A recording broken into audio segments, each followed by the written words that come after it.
नमस्कार दोस्तों, स्वागत है आपका मेरे पॉडकास्ट में। दोस्तों, आज जो बात आपके सामने रखने वाला हूं या जिन बातों को मैं चर्चा करूंगा, ये बहुत ही महत्वपूर्ण है प्रत्येक मनुष्य के जीवन के लिए। मेरे एक दोस्त है, आज उसके साथ में एक दुर्घटना घट गई। मैं पिछले कई दिनों से उसे मना कर रहा था कि देखो, चाहे बाइक हो या कार हो, तेज रफ्तार में मत चलाया करो, लेकिन उसने मेरी बात सुनी नहीं और परिणाम ये हुआ कि आज एक दुर्घटना घट गई। ये दुर्घटना घटी इसलिए मैंने चाहा क्यों ना मैं अपने पॉडकास्ट में आपके साथ इस बात को चर्चा करूं। ये बहुत ही महत्वपूर्ण है, ध्यान दीजिएगा। एक घटना और भी घटी थी, मैं उसका जिक्र करना चाहूंगा आप लोगों के सामने। एक बार हमारे स्कूल के कार्यक्रम था, पब्लिक हाई स्कूल कुज्जू। तो कुज्जू से मैं अपने पिताजी को लेके जा रहा था बाइक पे, क्योंकि उस कार्यक्रम में पिताजी को ही पहुंचना था।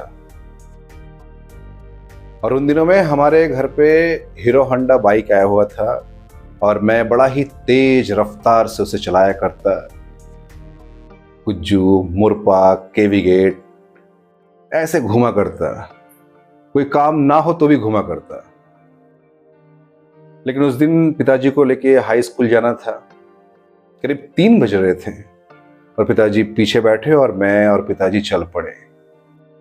कुज्जू चौक से निकले हाई स्कूल के तरफ, और हाई स्कूल और कुज्जू चौक में बीच में गैप है जो कि एक लंबा रास्ता है, आप वहां पे गाड़ी को स्पीड कर सकते हैं। और मैंने भी उस दिन बहुत स्पीड कर दिया, हद से ज्यादा स्पीड कर दिया।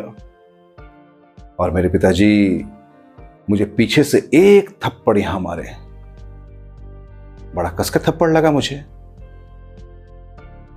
मैं गाड़ी स्लो किया, हाई स्कूल गया, स्कूल का कार्यक्रम खत्म हुआ। मैं एकदम गुस्सा से लाल पीला हूं। उसके बाद जैसे आप हाई स्कूल से निकलेंगे ना, एक राइट हैंड साइड में एक मिठाई का दुकान हुआ करता था, पता नहीं अभी है या नहीं है, आई डोंट नो। बहुत अच्छा बड़े बड़े रसगुल्ला मिला करते थे वहां पे। तो पिताजी और मैं उस दुकान पे गए और पिताजी ने ऑर्डर दिए 2-2 रसगुल्ले। तो बोला खाओ। राम नहीं खाऊंगा। तो खाओ, राम खाओ ना। अरे खाओ, बोला मैं नहीं खाऊंगा। मैं गुस्से से लाल पीला हूं, मैं नहीं खा रहा हूं क्योंकि मुझे मारा है।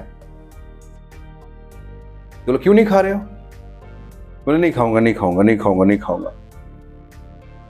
फिर बोले खाओ बेटा। बोले एक बात सुनो, याद रखना, इस मोटरसाइकिल का एक भी पार्ट अगर टूट जाए या मोटरसाइकिल के सारे पार्ट बिखर जाए तो मैं इन सारे पार्ट को जोड़ सकता हूं, नया पार्ट खरीद सकता हूं या नया मोटरसाइकिल खरीद सकता हूं। लेकिन तुम्हारे शरीर का एक भी हड्डी टूट जाए तो मैं उसे नहीं खरीद सकता हूं। तो तुम्हारा जो कीमत है बहुत ऊंचा है, इस मोटरसाइकिल के सामने तुम्हारी कोई कीमत नहीं है। तो तुम अपनी कीमत को पहचानो। उस रफ्तार में तुम अपनी कीमत को मत लगा दो।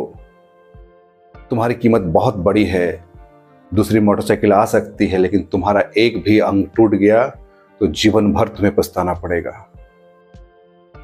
तो आप यकीन मानिए, उस दिन के बाद मैंने कभी तेज रफ्तार में गाड़ी नहीं चलाया, कभी किसी को चेज नहीं किया। जो वो जा रहा तो मैं भी चलाया हूं, क्योंकि मैं समझ गया कि जो मेरी कीमत है बहुत ऊंची कीमत है। उस मोटरसाइकिल के सामने मेरी कोई कीमत ही नहीं है। मेरी जो कीमत है अनमोल है। मैं उससे बेटर मोटरसाइकिल ले सकता हूं, आप भी ले सकते हैं। तो कहने का तात्पर्य यह है कि आप अपने जीवन के मूल्य को पहचानिए। आज हो क्या रहा है कि बहुत चेजिंग हो रहा है, रोड में इस तरह से गाड़ियां चलाई जा रही है जिसका कोई माँ बाप नहीं है। कितने एक्सीडेंट से लोग मर जाते हैं। तो ऐसा मत कीजिए, ऐसा मत कीजिए आप, क्योंकि आप बहुत अनमोल है, याद रखिएगा। आप किसी के बेटे हैं, किसी के भाई है, किसी के पति है, उनके बारे में सोचिए। कोई बात नहीं, आप 10 मिनट अगर लेट पहुंच जाएंगे तो कोई फर्क नहीं पड़ता है। आप बोल दीजिएगा भाई मैं स्लो आया, 10 मिनट लेट पहुंचने से कोई नुकसान नहीं होगा। लेकिन आप अगर 10 मिनट पहले पहुंचने के चक्कर में अगर जीवन ही गवा देंगे तो फिर फायदा क्या। तो जीवन की कीमत को समझिए। आपकी कीमत बहुत बड़ी है, बहुत ऊंची है। अपनी कीमत को पहचानिए। ठीक है, तो ये छोटी सी बात आपके साथ में साझा करनी थी। अपना ख्याल रखिए और जानते रहिए, देखते रहिए। मैं हूं आपका दोस्त संजू के बैनर्जी, जो सुनाता हूं ज्ञान की बातें, दिखाता हूं ज्ञान का पथ। जल्द मिलते हैं एक और नई जानकारी के साथ। नमस्कार।